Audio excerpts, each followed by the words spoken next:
Hey guys, welcome to today's Talk Tuesday. Today's topic is going to be 5 tips to lose fat without trying to lose fat.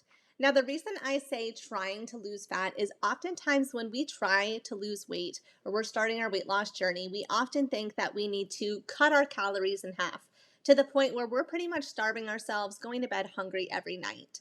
Number 2, we think that we need to eat only healthy foods. Now, this is just not realistic and not sustainable at all. You might hold on to it for a few days, and then it might lead to you binging or just giving up.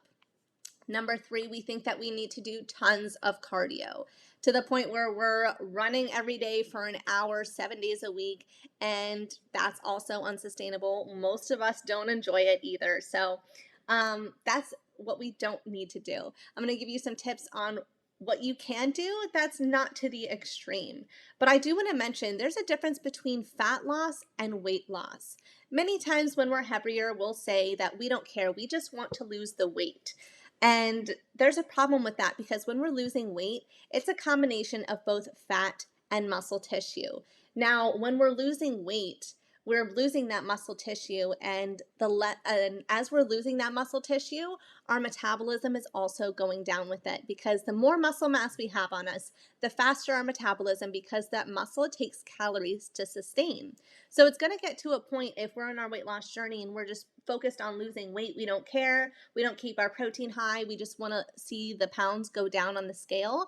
It's going to get to a point where you plateau, and it's going to get tough to surpass that plateau. Whereas if you take it nice and easy, slow and steady, you'll see steady weight loss for a long period of time. So my first tip to lose fat without trying to is to walk more. Now, this seems pretty obvious. However, I don't mean walk more in the form of cardio. I don't mean you get home from work and you go walking for an hour because you are set on losing weight. I mean taking little 5-minute breaks throughout your day to just get some steps in, starting your day with a 5-minute walk. If you're at work, setting a timer every 2 hours, walk around your office building or step outside and get some sunlight. Or if you're working at home, walk around your house, do a few laps. And also another way is to increase your NEAT, which is your non-activity thermogenesis. These are things that you do through movement that you don't even realize. For example, fidgeting or dancing or walking your dog or taking out the trash or cleaning. Do these things more. Overall, just getting more movement burns more calories. Number 2 is eating more fruits and veggies. And like I mentioned earlier, I don't mean only eating fruits and veggies. I mean focusing and shifting your mindset to what do I need to eat more of instead of what do I need to eat less of. Oftentimes when we're losing weight, we say that I need to eat no pizza, no brownies, no cookies, no cereal, no this, no that. And guess what happens is our subconscious can only think about those things. So when we shift our focus to what do I need to have more of, in turn, as you're eating more fruits and more vegetables and more protein, you're going to feel satiated and your subconscious isn't going to be thinking about the sweets as much. Now, go ahead, have a cookie at night if you hit your calorie goal and everything you ate during the day was high in protein and you had your servings of fruits and vegetables and things like that. But have that inclusive mindset. Don't have that exclusive mindset on what you need to be having less of. Focus on what you need to be having more of. Now, also with fruits and vegetables, they have fiber. And fiber not only aids in digestion, but it allows us to feel fuller longer. And this is one of the reasons that I don't love juicing. Now, having a juice here and there is great. It has lots of nutrients. However, replacing fruits and veggies with juice, you're losing all of that fiber, which has so many benefits, especially for weight loss. And also having fruits stocked up at night when we get those sugar cravings. I'm a big sweet tooth person at night, so I know having fruit on hand allows me to munch on that opposed to chocolates and cookies and things like that. Tip number 3 is to center every meal around a protein. Now, going back to when I was talking about losing fat versus losing weight, we want to focus on losing fat. So how do we lose fat other than just weight? Is to keep our protein high. When our protein's nice and high, it's going to decrease the muscle catabolism, which is the breaking down of muscle.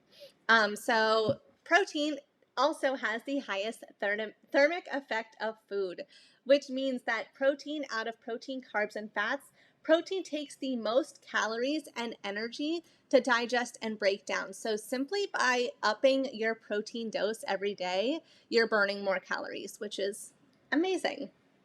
And of course, if you are weight training, I recommend weight training for all my weight loss clients because, like I mentioned, the more muscle, the faster our metabolism, and it helps with that steady weight loss over time. You won't really hit too much of a plateau. So, in conjunction with weight training, when we keep our protein high, we're going to see an increase in muscle mass. And ladies, no, you're not going to get bulky, I promise you.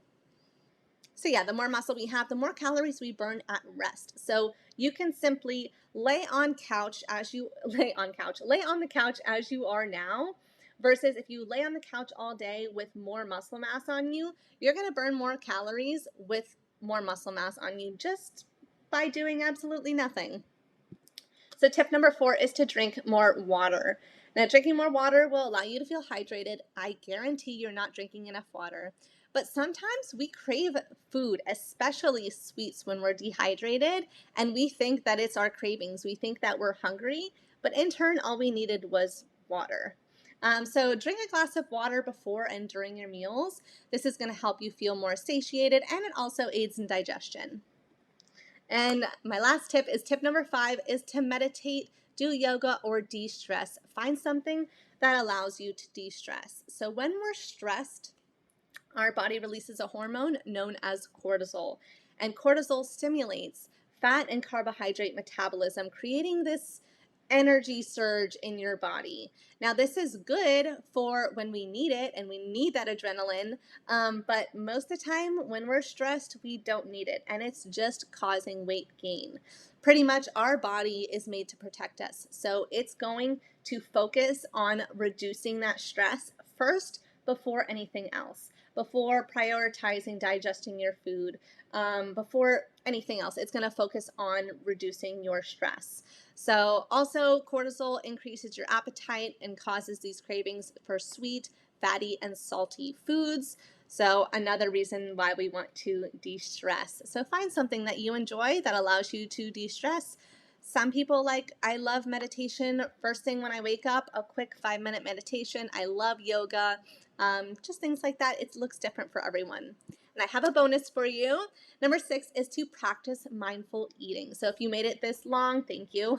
But yeah, practice mindful eating. It's so easy to eat so much when we're distracted. I am guilty of that. My dinners are typically in front of the couch watching TV or a movie, and you just mindlessly eat. You're not savoring the flavor. Honestly, most of the time I just chow it down and I don't even remember what I ate. So practice mindful eating.